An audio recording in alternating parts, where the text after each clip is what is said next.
Yes. Authentic.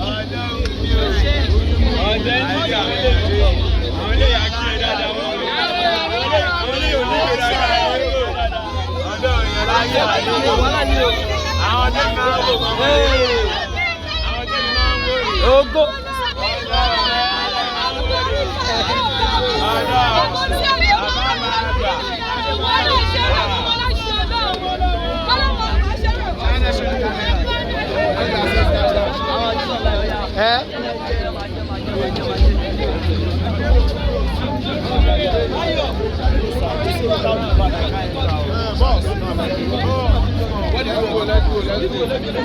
Let's go now.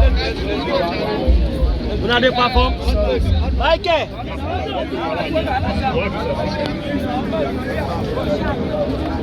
How is this?